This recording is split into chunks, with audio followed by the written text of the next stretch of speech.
Good afternoon guys, good afternoon from South Korea and welcome back to my channel.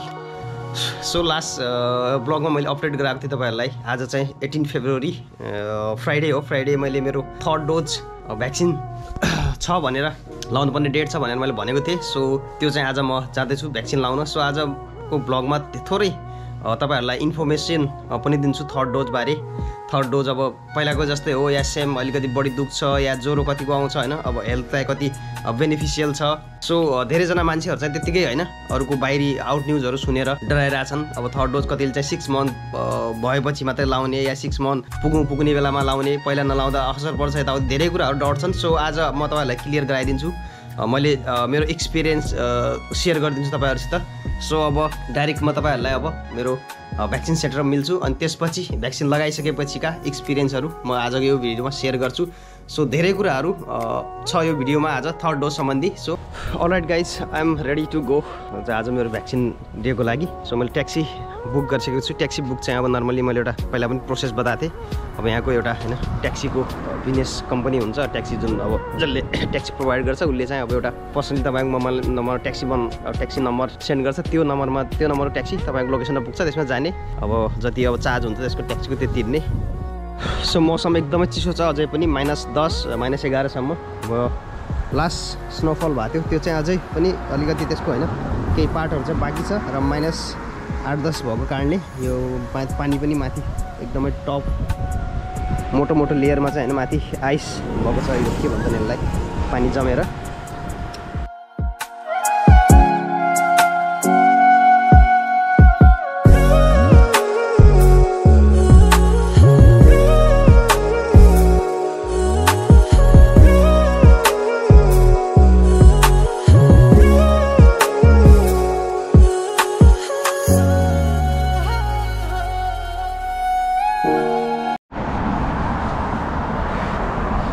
Guys अहिले चाहिँ म just ट्याक्सीबाट चाहिँ ओर्लिएको छु। अब लोकेसनतिर अलिकति थोरै हिँडेर जानुपर्ने छ। म हिँडेर जाँदैछु अहिले।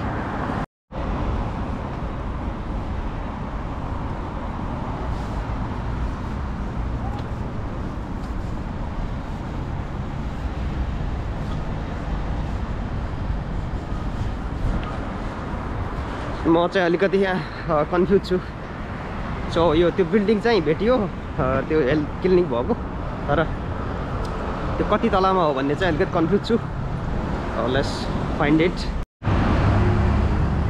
अलराइट गाइज, अहिले चाहिँ अब अलिकति कन्फ्युज भएर एउटा कोरियन दिदीबाट हेल्प लियो थोरै। सो यो अलिकति थोरै अगाडि रहेछ, म चाहिँ पछाडि खोजिरहेको रहेछु। त्यो सेम बिल्डिङ रहेछ। अब चाहिँ भेटाएँ। अब आई थिङ्क अब भित्रपट्टि त भ्याक्सिन तपाईँहरूलाई थाहै छ, नर्मली इन्जेक्सन हो हैन। इन्जेक्सनमा अब त्यो मेडिसिन हालेर भ्याक्सिन दिने हो, कुन भ्याक्सिन हो। अनि अब बाँकी भित्र चाहिँ भिडियो बनाउन अलाउड पर्मिसन लिनुपर्छ, जुन अब अलिकति अब भाषा पनि त्यति राम्रोसँग आयो भने चाहिँ अलिकति सजिलो हुन्छ। त्यति राम्रोसँग आउँदैन मलाई। सो भित्रको त सायद पोसिबल छैन। देन भ्याक्सिन लगाइसकेपछि म तपाईँहरूलाई भेट्छु।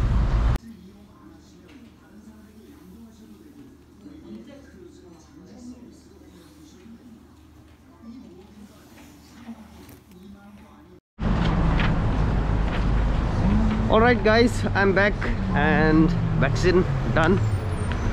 अलिकति टाइम लाग्यो, खासै मान्छे त थिएन, तर तैपनि अब एक फिक्स टाइम रहेछ भनेको 5 बजे भन्ने मैले भ्याक्सिनको टाइम बुक गरेको थिएँ। त्यो फिक्स 5 बजे नै लगाउने रहेछ यहाँको रुल चाहिँ। यो चाहिँ अर्को क्लिनिक हो। पहिला मैले फर्स्ट डोज र सेकेन्ड डोज चाहिँ अर्को क्लिनिकमा लगाएको थिएँ र त्यहाँ चाहिँ पहिला टाइमभन्दा पहिला पनि गएर लाउनु मिल्थ्यो। सो यो चाहिँ अब यो कोरियनमा इङ्ग्लिसमा मागेको छु मैले। सर्टिफिकेट हो नर्मली, अब केही छैन। त्यो क्लिनिक अब कुन डेटमा लगाएको हो त्यो डेट अब त्यहाँको सर्टिफिकेट दिन्छ भ्याक्सिन लगाएको हो भनेर। सो अब एकछिन म खाजासाजा खान्छु। अनि अब भ्याक्सिन भर्खर लगाएको हो, त्यही भएर भर्खर त त्यस्तो खासै इफेक्ट पनि हुँदैन। अब लगभग 3-4 घन्टा भइसकेपछि चाहिँ कतिको इफेक्टिभ हुन्छ त्यो म सेयर गर्छु तपाईँहरूलाई। र अब कतिले चाहिँ हैन यो भ्याक्सिनको बारेमा चाहिँ गलत न्युजहरु गलत कुराहरु चाहिँ सुनेर डराएर हुन्छ, त्यस्तो केही पनि छैन। अब यो कोरियन गभर्नमेन्टले सबैको लागि भनौँ न सबै सेम प्रोसिजर राखेको छ।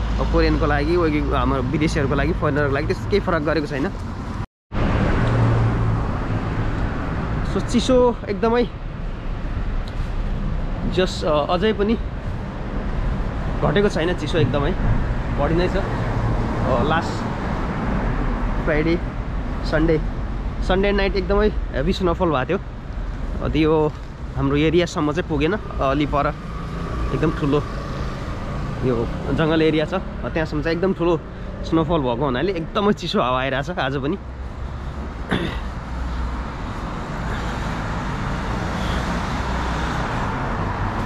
सो अहिले चाहिँ यहाँ अलिकति म मेरो फेभरेट बर्गर सपमा जाँदैछु, एउटा बर्गर खाएर। अहिले भोक पनि लागिरहेछ, चिसो पनि छ हैन, तातो तातो बर्गर। अलराइट, सो मैले हिँड्दै म लाइभ म्याच पनि हेरिरहेको छु। सो नेपालले आज ओमान विरुद्धको यो T20 क्वालिफायर म्याच खेलिरहेको थियो, खेल्दैछ अहिले चाहिँ नेपाल ओमानको ब्याटिङ छ। नेपालले चाहिँ त्यति राम्रो टार्गेट दिन सकेको थिएन। सो जस कारणले धेरै यो सोसियल मिडियातिर एकदम गलत न्युजहरू हैन, एकदम अब पोवर ब्याटिङ छ यताउति, अब म्यानेज यताउति भएन। सो एकदमै छिटो त्यस्तो क्विक भनौँ न भनी चाहिँ हाल्नु पर्दैन। जस्तो अब कुनै बेला त्यस्तो सिचुएसन हुन्छ हैन, अब ग्राउन्डमा खेल्नु र बाहिरबाट अब्जर्भ गर्नुमा धेरै फरक हुन्छ। सो अहिले नेपालले पनि एकदमै राम्रो खेलिरहेछ, वेल डन हैन।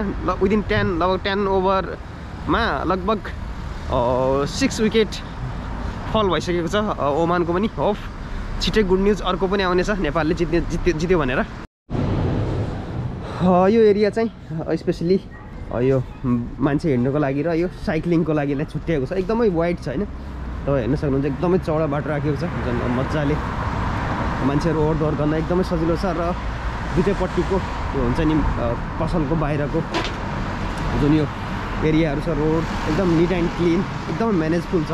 अलमोस्ट लगभग कोरियाको सबै ठाउँमा अब यसरी नै म्यानेज गरिएको पाइन्छ। तपाईँ जहाँ पनि हेर्नुहुन्छ, मात्र अब राजधानीमा मात्रै नभएर अरू ठाउँहरू सबै ठाउँमा यसरी नै वेल म्यानेज भएको सिटीहरू छन्।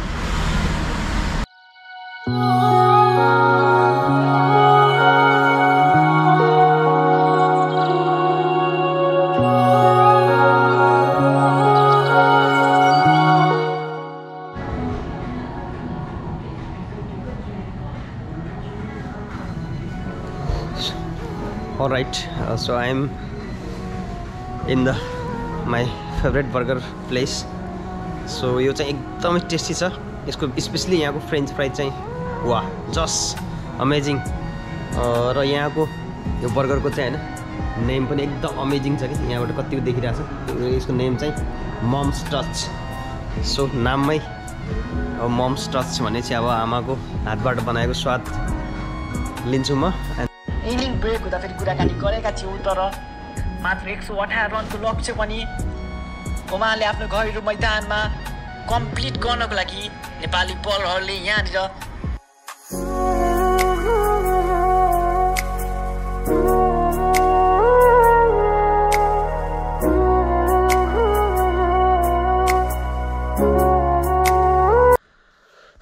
अलराइट गाइज, अहिले सो लगभग नाइटको लगभग 9 बजिसकेको छ। लगभग भ्याक्सिन लगाएको मैले करिबन 4 आवर कम्प्लिट भइसकेको छ।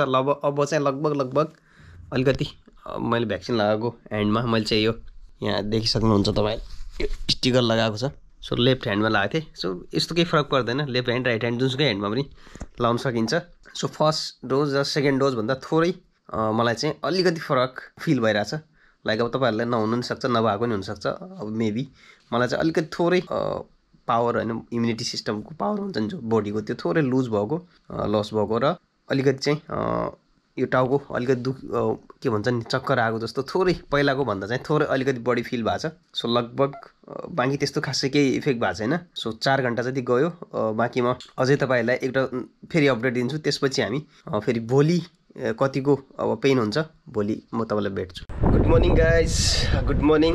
इट्स अनदर डे एन्ड हिजो रातिसम्म को मैले भ्याक्सिन लगाएको इफेक्टहरू यताउति कति दुख्छ त्यो सबै बताएको थिएँ मैले।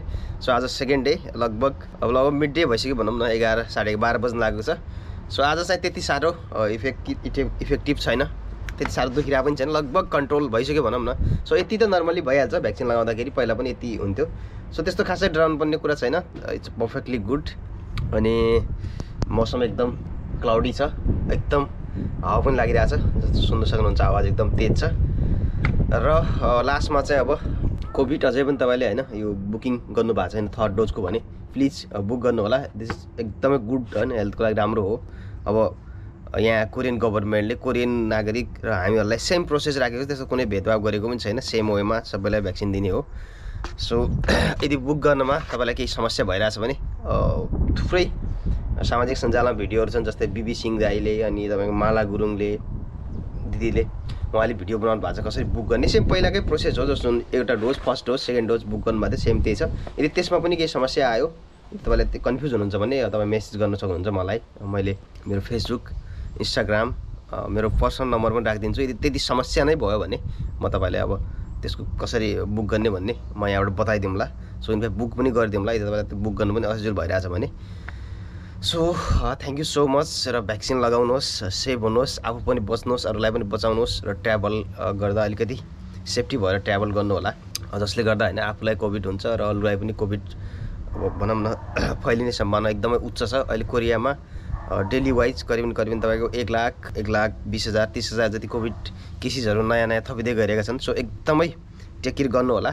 And thank you so much for watching this blog. And blog चाहिँ इन्फर्मेटिभ लाग्यो, राम्रो लाग्यो भने please do share with your friend, family member होइन, जसलाई पनि यो कोभिड थर्ड डोज बारे जान्न मन छ, अलिकति अब शङ्का छ यो गलत हो राइट हो, इज गुड और ब्याड भनेर। So thank you so much again and love you, take care.